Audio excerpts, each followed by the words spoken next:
Welcome back, Cullman. This is Tracy Johnson with ERA Waldrop Real Estate, and I have the privilege of touring with Mike Mullaney of Goat Island Brewing and John Dean. We're going to talk with them, and they're going to show us around Goat Island Brewing. So come on, see what they've got to say.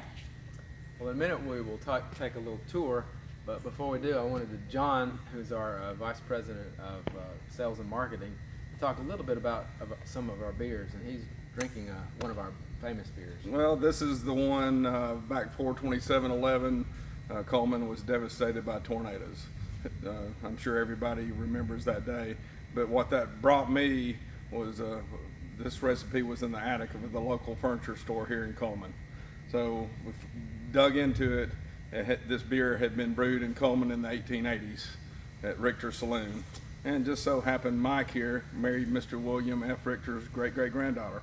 So God kind of kept it in the family.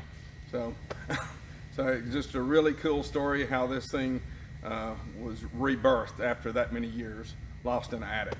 So, pretty cool. That's a delicious beer, our flagship beer. Yeah, sure was until the blood orange started taking over the world, but that's it's another still our story. flagship, though. Yeah, but I wanted to start in here because this is where our malts are.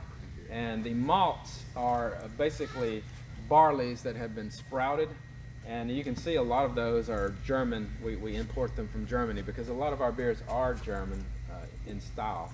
But this is where it all starts. It takes a couple of these pallets of beer to brew one batch. And so if you'll walk this way, we'll go to our next stop.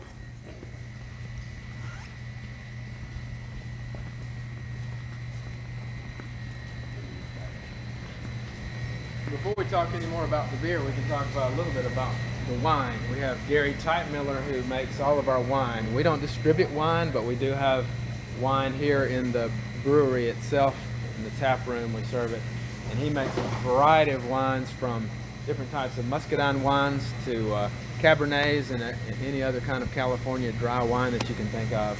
But he's been making wine for decades, so he's really good at it. And he was our original brewmaster. But our next stop is the grinding.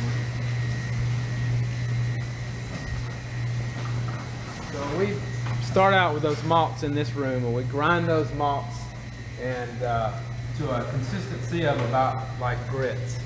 And from there we take it over to our mash tun, where our brewmaster is currently working.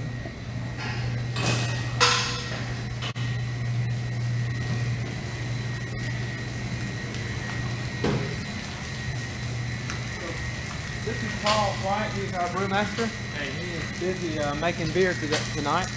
But this is our mash tun, and that's where we take those ground up malts and bring them to a temperature of about 150 degrees, and that's what extracts the flavor from the malt.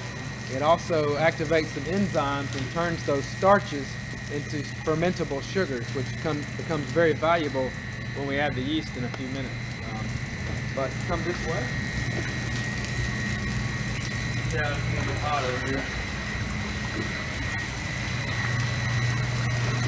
This is our boil kettle.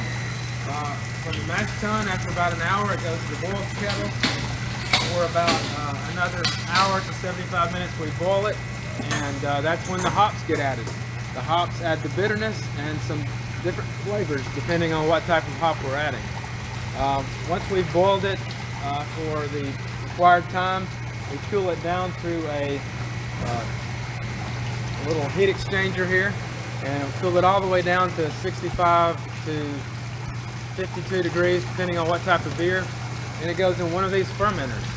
Whichever fermenter happens to be open, that beer will go into there. We have one actively fermenting here, and you can see these bubbles coming out here. This is when we add the yeast when it's nice and cool. Within about 24 hours, that yeast starts eating those fermentable sugars, and carbon dioxide is produced, and we have to have somewhere for it to go. So we have these blow-off tubes, and the yeast produces carbon dioxide, alcohol, and flavor. So people don't realize how much flavor comes actually from the yeast. The different types of yeast we have are responsible for the different flavors, in addition to the malts and the hops that add the flavors as well.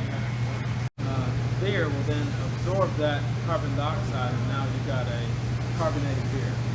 And it also allows it to brighten up. That's what we call a brighten tank. Clears up and gets ready to be kegged. And from here, is when we keg it out of this tank. It goes into our cooler over here, and then it's ready for distribution throughout the state of Alabama and a little bit in Florida. We're in Pensacola, Panama City, the whole little 30A area there. So that's kind of our nickel tour of the brewery. And how many different types of beer do you have right now?